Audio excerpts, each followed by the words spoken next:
Salam sejahtera bagi kita semua. Kembali lagi dalam renungan harian kita. Mari Bapak Ibu kita memuji Tuhan. Kita katakan Allah ditinggikan. Allah ditinggikan dengan sorak-sorai. Allah ditinggikan dengan sangkakala. Allah ditinggikan dengan sorak-sorai.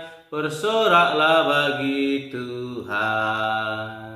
Bersoraklah bagi Tuhan, biar sangkakala berbunyi, tepuk tangan puji Tuhan. Allah ditinggikan, Allah diagungkan, Allah diagungkan tinggi.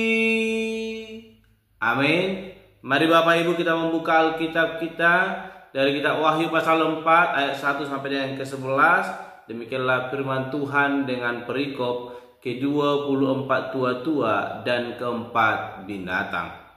Kemudian daripada itu aku melihat sesungguhnya sebuah pintu terbuka di sorga, dan suara yang dahulu yang telah kudengar berkata kepadaku seperti bunyi sangkakala. Katanya, naiklah kemari dan aku akan menunjukkan kepadamu apa yang harus terjadi sesudah ini.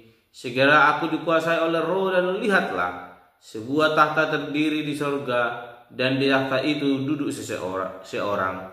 Dan dia yang duduk di tahta itu nampaknya bagaikan permata yaspis dan permata sardis, dan suatu pelangi melingkungi tahta itu, gilang gemilang bagaikan zamrud rupanya. Dan sekeliling tahta itu ada 24 tahta, dan di tahta-tahta itu duduk 24 tua-tua yang memakai pakaian putih dan mahkota emas di kepala mereka. Dan dari tahta itu keluar kilat dan bunyi guru yang menderu, dan 7 obor menyala-nyala di hadapan tahta itu. Itulah ketujuh roh Allah.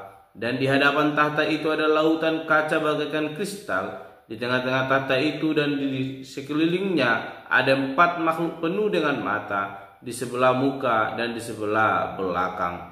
Adapun makhluk yang pertama sama seperti singa, dan makhluk yang kedua sama seperti anak lembu, dan makhluk yang ketiga mempunyai muka seperti muka manusia, dan makhluk yang keempat sama seperti burung nasar yang sedang terbang. Dan keempat makhluk itu masing-masing bersayap 6 sekelilingnya, dan di sebelah dalamnya penuh dengan mata, dan dengan tidak berhenti-hentinya mereka berseru siang dan malam, Kudus, kudus, kuduslah Tuhan Allah yang Maha Kuasa, yang sudah ada dan yang ada dan yang akan datang. Dan setiap kali makhluk-makhluk itu mempersembahkan puji-pujian dan hormat dan ucapan syukur kepada Dia yang duduk di atas takhta itu dan yang hidup sampai selama-lamanya. Maka tersungkurlah ke-24 tua-tua itu di hadapan Dia yang duduk di atas takhta itu, dan mereka menyembah Dia yang hidup sampai selama-lamanya.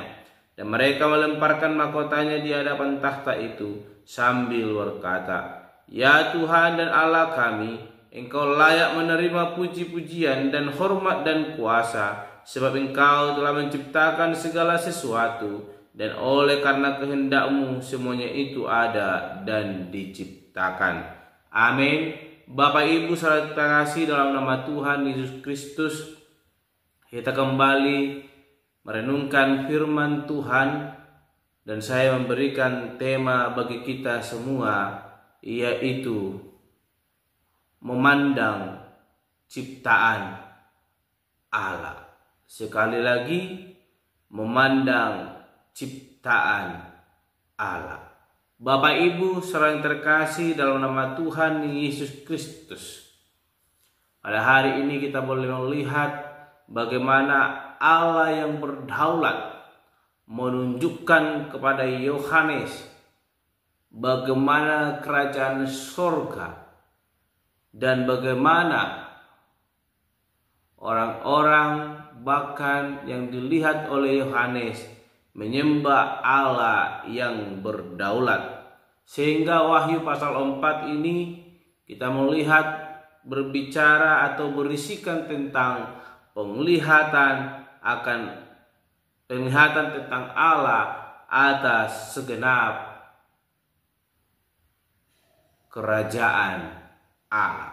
Bapak Ibu saudara terkasih, penglihatan dahsyat ini terjadi sesudah Yohanes diundang masuk dan melihat secara rohani, yaitu pusat dari adegan yang dilihatnya adalah yang terpenting, yaitu Allah sendiri, di mana ada sosok seperti halnya di seluruh isi Alkitab tidak pernah mungkin dilihat oleh manusia.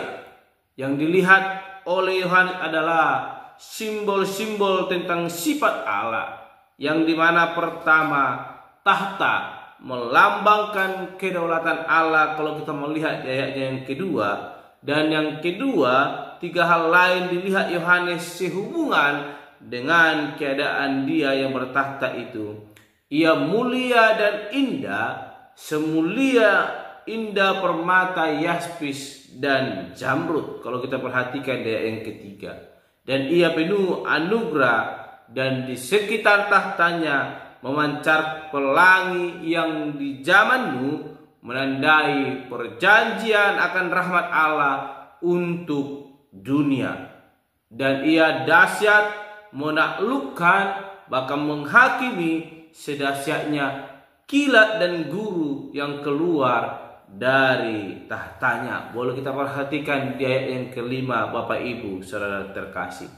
Dan laut yang dalam dunia Alkitab dipandang sebagai sumber pemberontakan dan kekacauan telah takluk tenang sebening kristal di hadapannya. Boleh kita perhatikan juga itu ada di ayat yang ke-6.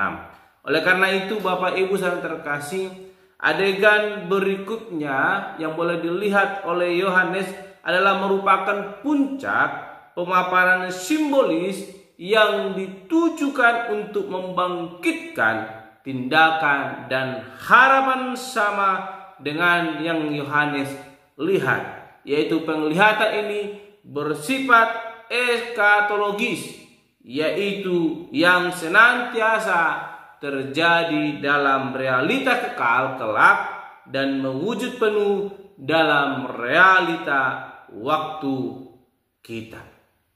Bapak Ibu saudara terkasih, seluruh isi surga diwakili oleh ke-24 tahta, dan seluruh ciptaan diwakili oleh 4 makhluk. Kita perhatikan di ayat 7, 8 dan 10 bagaimana firman Tuhan menjelaskan bahwa tersungkur, menyembah dan menaikkan puji-pujian mereka kepada Allah yang berdaulat. Dan pujian dari segala makhluk mengakui kekudusan dan kekuasaan serta kekekalan Allah.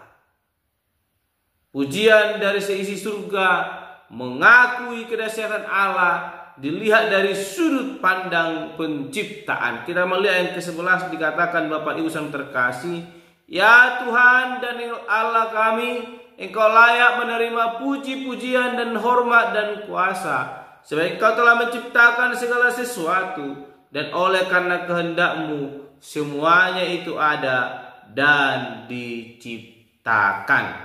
Bapak Ibu saudara terkasih, seiring dengan sikap menyembah Allah, menyembah adalah merendahkan diri sampai melemparkan mahkota-mahkota mereka di hadapan Allah. Ini menunjukkan kepada kita agar kita memiliki pemandangan atau pandangan yang baik dan akan nilai dan menilai segala sesuatu yang terjadi di dalam dunia, bahkan memandang menilai ciptaan Tuhan dari titik tolak Allah, bahwa Allah adalah pencipta yang berdaulat.